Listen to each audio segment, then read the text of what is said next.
بسم الله الرحمن الرحيم. الحمد لله رب العالمين، حمدا كثيرا طيبا مباركا فيه مباركا عليه كما يحب ربنا ويرضى، جل جلاله وعم نواله، والصلاة والسلام على السيد الحبيب المصطفى وعلى آله وصحبه نجوم الهدى قادة التقى. أما بعد، اللهم انفعنا بما علمتنا وعلمنا ما ينفعنا. اعوذ باللہ من الشیطان الرجیم، بسم اللہ الرحمن الرحیم. قل یا عباد الذین آمنوا اتقوا ربکم للذین احسنوا فی هذه الدنیا حسنہ وارض اللہ واسعہ انما یوفی الصابرون اجرهم بغیر حساب.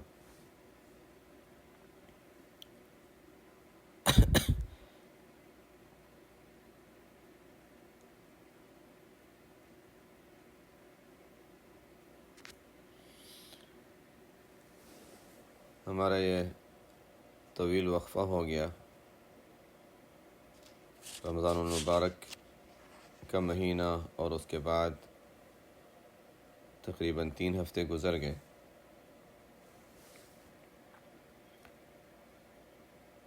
اخیر ہم جو پڑھ رہے تھے وہ سورہ زمر ہم نے شروع کی تھی. شروع کی 9 آیتیں ہم نے پڑھی تھیں.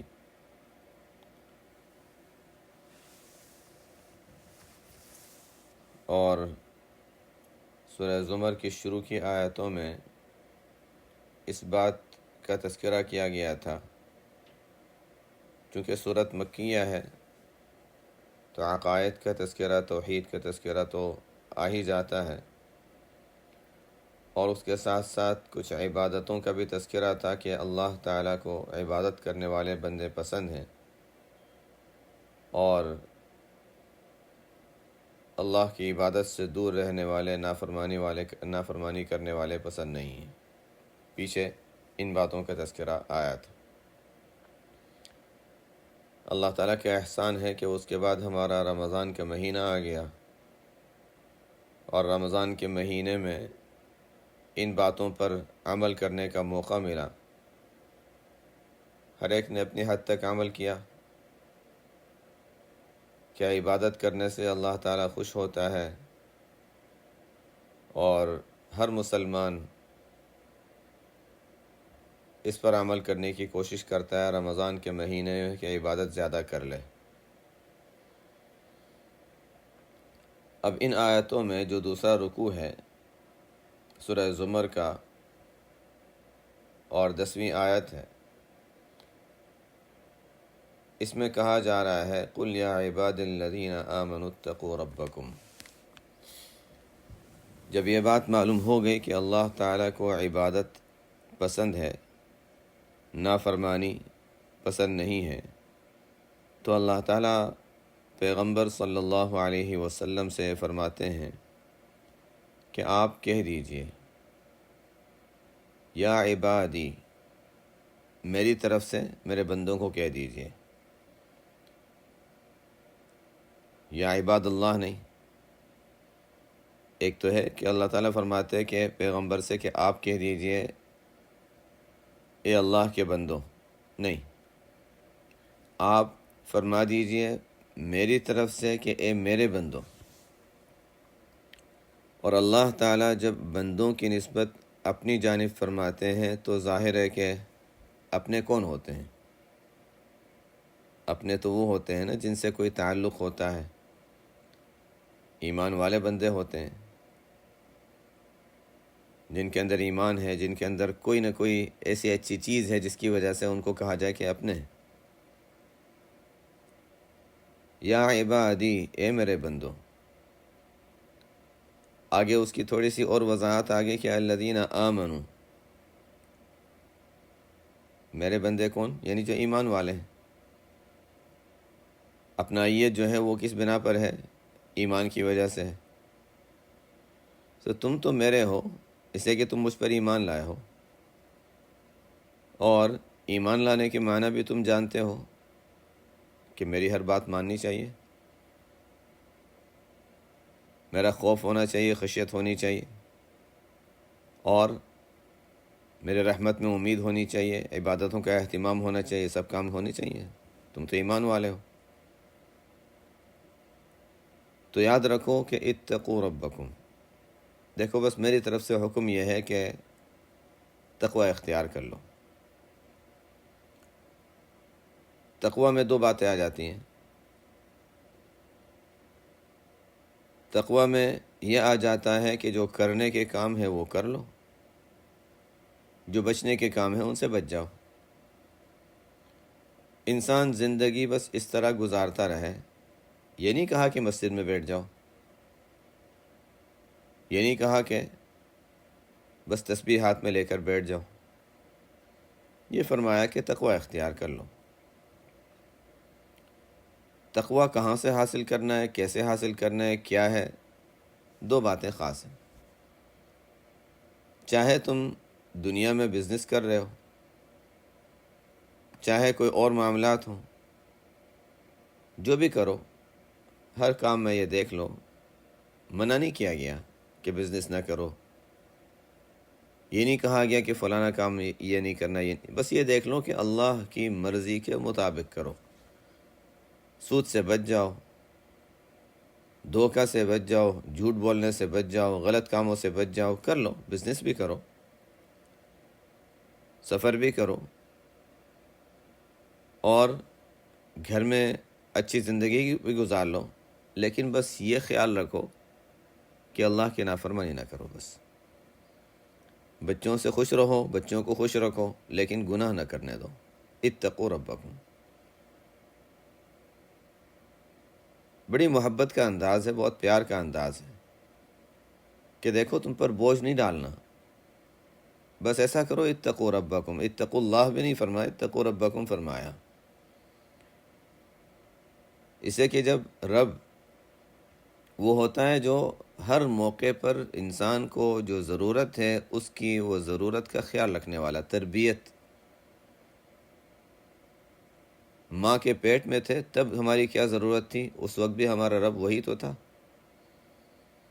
جب پیدا ہوئے، پیدا ہوتے وقت وہ ہمارا رب ہے. بڑے ہونے لگے، ہر قدم پر ہمارا رب ہے. اچھا اس وقت اس کو اس کی ضرورت ہے، اب اس کی ضرورت ہے، اب اس کی ضرورت ہے. باپ کے دل میں یہ ڈالا، ماں کے دل میں یہ ڈالا، کسی کے دل میں کچھ ڈالا، اس کی ضرورتیں پوری ہوتی رہیں. اس کو سکھایا کہ اپنی ضرورت کیسے بتانی ہے، کس طرح رونا ہے، کس طرح آواز نکالنی ہے. یہ رب ہے. جس وقت ماں باپ کو بھی پتہ نہیں تھا کہ کیا ہو رہا ہے، اس وقت وہ رب ماں کے پیٹ میں بھی خیال رکھ رہا تھا. اس وقت کی جو ضرورت تھی وہ ضرورت پوری کر رہا تھا.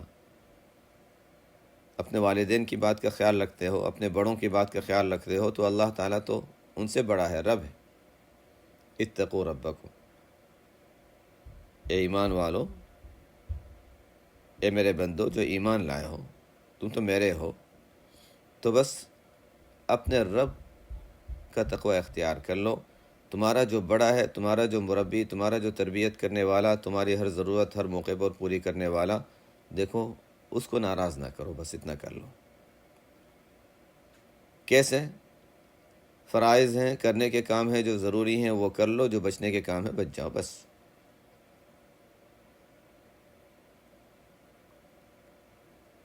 کوئی باپ اپنی بیٹی کے بارے میں یہ پسند نہیں کرے گا کہ اس پر کوئی غلط نظر ڈالے. تو اللہ تعالیٰ اپنی مخلوقات کے بارے میں کیسے یہ گوارا کرے کہ کوئی اس پر غلط نظر ڈالے؟ انسان جو بد نظری کرتا ہے، تو باپ اپنی بیٹی کے بارے میں یہ پسند نہیں کرتا، تو اللہ تعالیٰ اپنی مخلوق کے بارے میں کیسے پسند کرے کہ میری مخلوق پر کوئی غلط نظر ڈالے؟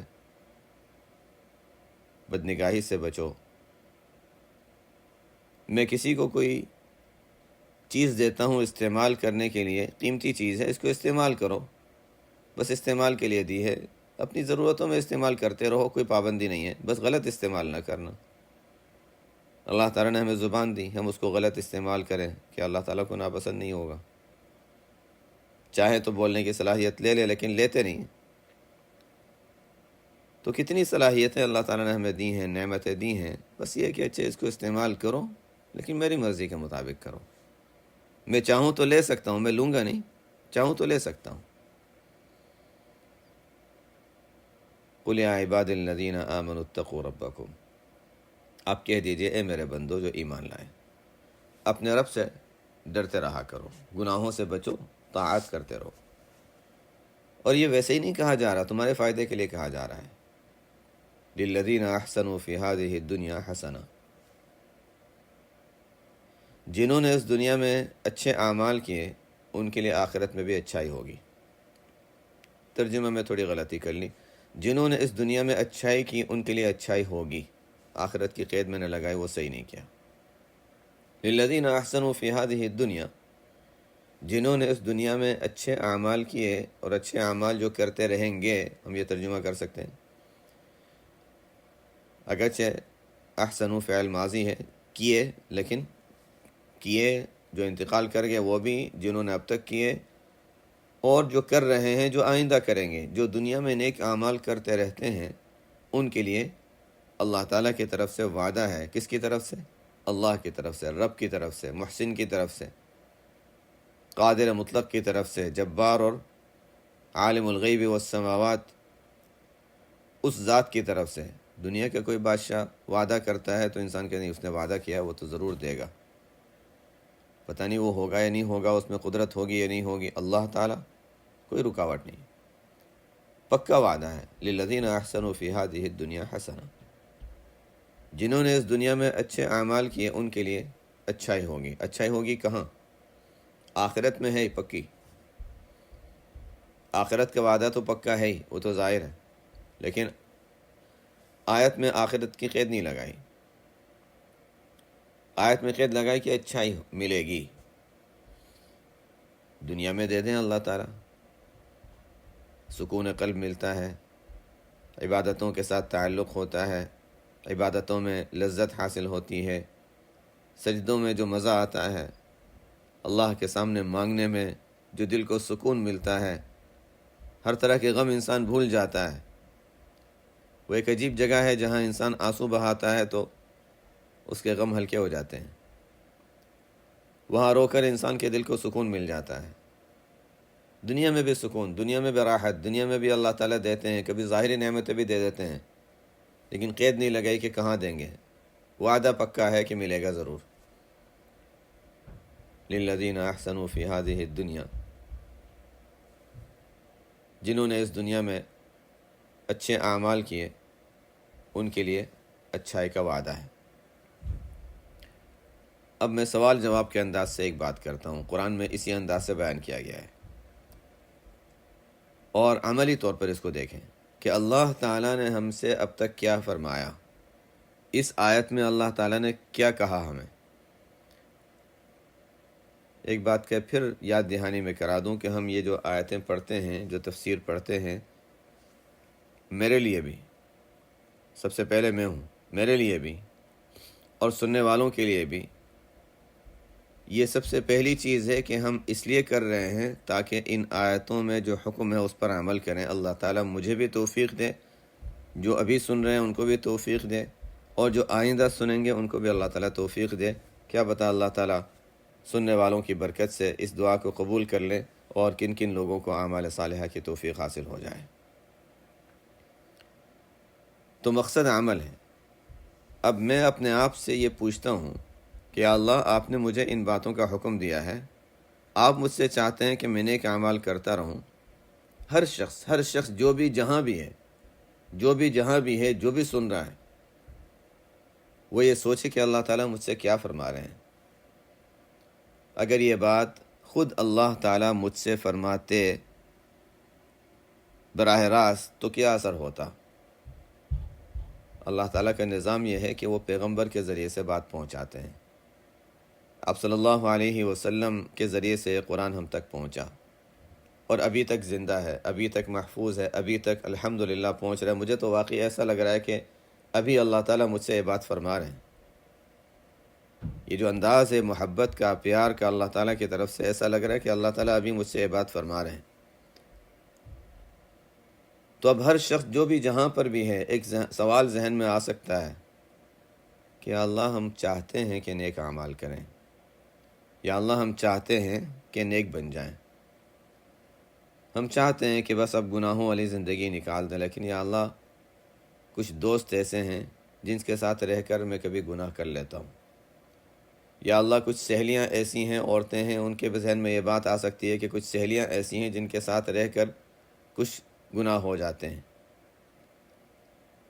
کچھ نوجوان بچے بیچارے ہوتے ہیں، وہ یہ کہتے ہیں کہ اچھا ہم جب اسکول جاتے ہیں تو وہاں پر ماحول ایسا ہوتا ہے، ہم جب بچیاں ہیں وہ پڑھنے جاتی ہیں، وہ کہتی ہیں وہاں پر کچھ ماحول ایسا ہے، راستے میں ماحول ایسا ہے، دوستیاں کچھ ایسی ہیں، کاش کہ ہم کسی اور ملک میں ہوتے جہاں نیک ماحول ہے، جہاں ہمیں برے ماحول میں نہ جانا پڑتا، تو ہم نیک اعمال کر لیتے۔ یا اللہ بس ہمارے پاس ماحول ایسا، ہم کیا کریں؟ آپ صلی اللہ علیہ وسلم کے زمانے سے اتنی دوری اور ان ملکوں میں رہتے ہوئے، تو اللہ تعالیٰ فرماتے ہیں کہ دیکھو یہ تو بات رہنے دو کہ 1500 سال گزر گئے، یہ بات رہنے دو کہ اب وہ اتنی پرانی باتیں ہو گئیں، دین تو وہی ہے، عمل وہی کرنا ہے، نجات کا راستہ ایک ہی ہے۔ اب بس تمہارا جو عذر ہے وہ یہی ہے نا کہ اچھا ماحول ہمیں مل جائے، نیک ماحول مل جائے تو ہم نیک بن جائیں۔ تو آگے اللہ تعالیٰ فرماتے ہیں وَأَرْضُ اللَّهِ وَاسِعَةٌ، دیر کس بات کی؟ ارض اللہ واسعہ، اللہ کی زمین وسیع ہے۔ اگر آپ کا خیال یہ ہے کہ جہاں ہم رہتے ہیں وہاں رہتے ہوئے نیک بننا مشکل ہے، کہیں اور چلے جاؤ،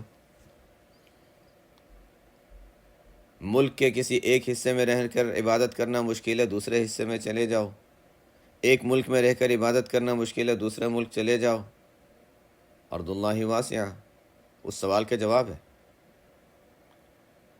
دین تو ہمیشہ قیامت تک یہی رہنے والا ہے، اعمال تو وہی کرنے ہیں، قرآن و حدیث وہی ہے، فقہ وہی ہے جو قرآن و حدیث سے ماخوذ ہے، اسی طرح رہے گی۔ عمل کرنا ہے، عمل کرنے کے لیے نیک ماحول کے بغیر بھی کرنا چاہو کر لو، اگر تم سمجھتے ہو کہ نیک ماحول کے بغیر مشکل ہے، اچھا ٹھیک ہے، تلاش کرو پھر نیک ماحول۔ دنیا میں بہت سی ایسی جگہ ہیں جہاں نیک ماحول مل جاتا ہے، یہ بھی ضروری نہیں کہ نیک ماحول میں جا کر انسان نیک بن ہی جائے، لیکن ہاں اس میں زیادہ امید ہے تو جاؤ۔ جہاں اعمال کرنے میں رکاوٹ ہے وہاں سے نکلو، جہاں انسان گناہوں سے مبتلا ہوتا ہے اس علاقے کو چھوڑ دو۔ اس کی مثالیں ہمیں بہت ملتی ہیں قرآن میں، حدیث میں۔ وَأَرْضُ اللَّهِ وَاسِعَةٌ، اللہ تعالیٰ کی زمین وسیع ہے۔ تو پھر ایک اور سوال ذہن میں آئے گا، یہ عجیب انداز ہے، چونکہ اللہ تعالیٰ ہمارے خالق ہیں، جانتے ہیں کہ جیسے ہی ایک بات ہوگی تو دوسرا سوال فوراً ذہن میں آئے گا۔ جب نیکی کا حکم دیا تو ہم کہتے ہیں نیک ماحول مل جائے، نیک ماحول مل جائے، یا ماحول نہیں ہے، ماحول نہیں ہے، بچوں کو ماحول نہیں ہے، بڑوں کا ماحول نہیں ہے، بڑوں کا تو پھر بھی ہے، چلو ٹھیک ہے، بچے، انسان بچوں کے لیے عذر پیش کر دیتا ہے، کیا کریں، ان کو ماحول نہیں، تو ایسی جگہ لے جاؤ جہاں ماحول ملے۔ تو انسان اس کے بعد سوال کیا کرتا ہے؟ یہ کہتا ہے کہ اللہ پھر کمائی کا کیا ہوگا، ہماری روزی کا کیا ہوگا، خرچے بہت زیادہ ہو جائیں گے، ہو سکتا ہے کہ کچھ مشکلات پیش آئیں۔ تو ظاہر مشکلات تو دین کے لیے پیش آتی ہیں، کچھ وقت مشکلات ہوتی ہیں، مشکل وقت پھر آسان بھی تو ہو جاتا ہے۔ آگے اللہ تعالیٰ اسی کا جواب دیتے ہیں، انما یوفی الصابرون اجرہم بغیر حساب۔ اگر کسی وجہ سے تمہیں اپنا علاقہ چھوڑنا پڑتا ہے، ہجرت کرنی پڑتی ہے، ہجرت کی وجہ سے جو مشکلات پیش آتی ہیں، اس صبر پر جو مشکلات، تو جن مشکل اوقات کی پر تمہیں صبر کرنا پڑتا ہے، تکلیفیں پیش آتی ہیں، خرچہ ہوتا ہے، اور اپنے وطن کو چھوڑنا، اپنے علاقے کو چھوڑنا، نئی جاب تلاش کرنا آسان نہیں ہوتا، ایک جگہ داخلہ نکال کر دوسری جگہ داخل کرانا بچوں کا آسان نہیں ہوتا، صبر کے مراحل ہیں۔ تو یاد رکھو کہ صبر یہ صرف دنیا کی تکلیف نہیں ہے، تم تو مسلمان ہو نا، ایمان والے ہو، تو ایمان والوں کے لیے صبر تو بہت بڑی فضیلت کی چیز ہے۔ وہ بات جو نماز میں نہیں ملتی، روزوں میں نہیں ملتی، نفل نمازوں میں، نفل روزوں میں، اور نفل تلاوت میں تسبیحات میں نہیں ملتی، وہ صبر میں ملتی ہے۔ صبر بڑی عجیب چیز ہے۔ آخرت کی فضیلت کے علاوہ اگر دیکھا جائے تو اس میں نورانیت بہت ہے۔ عجیب عجیب اللہ کا نظام ہے یہ۔ صبر بہت اونچی چیز ہے۔ جس درجے کا صبر ہے اس درجے کی انسان کو روحانی ترقی حاصل ہوتی ہے۔ یہی وجہ ہے کہ انبیاء علیہم والسلام سخت تکلیفوں سے گزرے، صبر کے سخت مراحل سے گزرے، اس سے کہ ان کو وہ روحانی ترقیات عطا کی گئیں۔ پیدا ہوتے ہیں تو والد نہیں، بچپن ہے، والدہ کا انتقال ہو جاتا ہے، آگے سلسلہ چلتا ہے تو چچا کا انتقال ہو جاتا ہے، دادا کا انتقال ہو جاتا ہے، چچا کا انتقال ہو جاتا ہے، سلسلہ چلتا رہتا ہے، اور بس اسی طرح سلسلہ چلتا رہتا ہے۔ اولاد پیدا ہوئی تو 4 بیٹیوں میں سے 3 کا انتقال ہو گیا، بیٹے پیدا ہوئے تو سب کا انتقال ہو گیا، ایک بیٹی ہے، ان سے سلسلہ آگے چلتا ہے۔ انما یوفی الصابرون اجرہم بغیر حساب۔ صبر پر تو بڑے اونچے مراحل اللہ تعالیٰ نے بہت مختصر اور جامع انداز میں یہاں بتا دیا کہ دیکھو صبر کرنے والوں کو یوفا پورا پورا دیا جاتا ہے، صبر کرنے والے کو ان کا اجر، اور پورا پورا کتنا؟ 1 کے 10 نہیں، 1 کے 70 نہیں، وہ بھی نہیں، 1 کے 700 نہیں، وہ بھی نہیں۔ اللہ تعالیٰ اپنی جانب سے اتنا دے گا، اتنا دے گا، اتنا دے گا جس کی کوئی شمار نہیں، اس کو گنا نہیں جائے گا، بے شمار۔ دنیا میں بھی اللہ تعالیٰ اس پر عجیب و غریب انعامات عطا فرماتے ہیں صبر پر، بس انسان ذرا ڈٹ جائے، مضبوط ہو جائے تو دنیا میں بھی عجیب انعامات ملتے ہیں، اور آخرت کے انعامات تو ہیں ہی اپنی جگہ پر۔ ہم اسلام کی تاریخ دیکھیں، آپ صلی اللہ علیہ وسلم کے حالات سے آگے بڑھ کر ہم اپنی قریب آتے ہیں، ہمارے قریب کے مشائخ علماء کو دیکھیں، تھوڑا اوپر چلے جائیں اور اوپر چلے جائیں، جن حضرات نے جس طرح کے صبر کے مراحل سے اپنی زندگی گزاری، صبر کے مراحل سے جس طرح وہ گزرے، ان کی زندگی دیکھیں تو کیا انہوں نے، اللہ تعالیٰ نے ان کا نام روشن کیا۔ ابراہیم علیہ السلام سخت آزمائشوں سے گزرے، کبھی وطن چھوڑ کے جانا پڑ رہا ہے، اور کبھی بیٹے کو چھوٹے سے بچے کو جو بہت دعاؤں کے بعد ملا ہے، اور اہلیہ کو بالکل پہاڑوں کے درمیان جنگل میں صحرا میں چھوڑنا پڑ رہا ہے، بہت دور۔ اور کبھی وہی بیٹا جب بڑا ہوتا ہے تو اس کو ذبح کرنے کا حکم مل رہا ہے۔ تمام احکام پورے کیے ابراہیم الذی وفا، ہر بات پوری کی، جو حکم ملا پورا کیا۔ تو پھر اللہ تعالیٰ نے کیا فرمایا؟ وَآتَيْنَاهُ أَجْرَهُ فِي الدُّنْيَا۔ ابراہیم علیہ السلام کو ہم نے ان کا سخت آزمائشیں اور تکلیفوں سے گزرے، لیکن انعامات دنیا میں بھی ملے ان کو۔ ابھی تک ہم کعبہ جاتے ہیں، ابراہیم علیہ السلام کی یادگار ہے، اگرچہ تعمیر کرنے والے پہلے سے آدم علیہ السلام ہیں، لیکن یہ اخیری ابراہیم علیہ السلام کی یادگار ہے۔ مقام ابراہیم، وہاں پر ابراہیم علیہ السلام ملت ابراہیمی پر مکہ والے اپنے آپ کو کہا کرتے تھے، نام زندہ رکھا۔ یہ تو صرف خیر انبیاء کی بات تو انبیاء کی ہے، لیکن ہم تمام مشائخ، اولیاء، علماء امت میں دیکھیں، سخت تکلیفوں اور آزمائشوں سے گزرنے والوں نے اونچا مقام پایا۔ انما یوفی الصابرون اجرہم بغیر حساب۔ اور دنیا میں بھی اللہ تعالیٰ نے ان کو پھر راحت دی، انعام دیا، اور ظاہری طور پر ان کو بہت کچھ عطا فرمایا۔ خیر آیت میں بہت کچھ سبق ہے، حاصل کیا ہے کہ دین پر عمل کرنے کی پوری کوشش کرو۔ ماحول اگر اچھا نہیں ہے، اپنے لیے ہو، اپنے گھر والوں کے لیے ہو، اپنے بچوں کے لیے ہو، ماحول بدل لو۔ مشقت پیش آئے، اس تکلیف کی فکر نہ کرو، اس تکلیف پہ بھی اجر ہے، اور اس پر بھی اللہ تعالیٰ کی طرف سے مزید انعامات ملیں گے، اور دین کی خاطر اپنی کچھ قربانی پیش کر دو۔ انما یوفی الصابرون اجرہم بغیر حساب۔ دنیا کی خاطر لوگ جاتے ہی ہیں، دنیا کی خاطر انسان ایک جگہ سے دوسری جگہ چلا جاتا ہے، ایک وطن چھوڑ کر دوسرے وطن میں چلا جاتا ہے، دنیا کی خاطر انسان جاب ادھر مل رہی ہے، بزنس وہاں سیٹ ہو رہا ہے، تو دین کی خاطر انسان کر کے دیکھے اور پھر یہ دیکھیں کہ اللہ تعالیٰ اس آیت میں ہم سے جو وعدہ فرما رہے ہیں وہ کیسے پورا ہوتا ہے۔ کچھ وقت لگتا ہے، بچے کو جب پڑھانے بیٹھاتے ہیں تو 1 سال کے اندر وہ ڈگری حاصل نہیں کر لیتا، کئی سال لگتے ہیں۔ تو اسی طرح اللہ تعالیٰ کی طرف سے انعامات ظاہری طور پر جب نظر آئیں اور محسوس ہوں، اس میں وقت تو لگے گا، لیکن وعدہ پکا ہے۔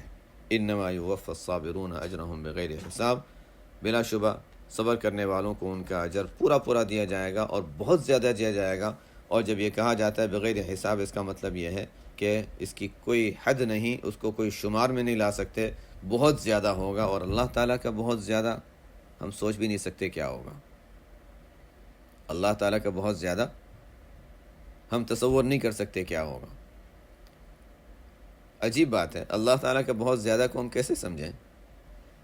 اللہ تعالیٰ کے بہت زیادہ کو کیسے سمجھیں کہ ایک شخص جو دنیا میں اچھی زندگی نہیں گزاری عمل کے اعتبار سے،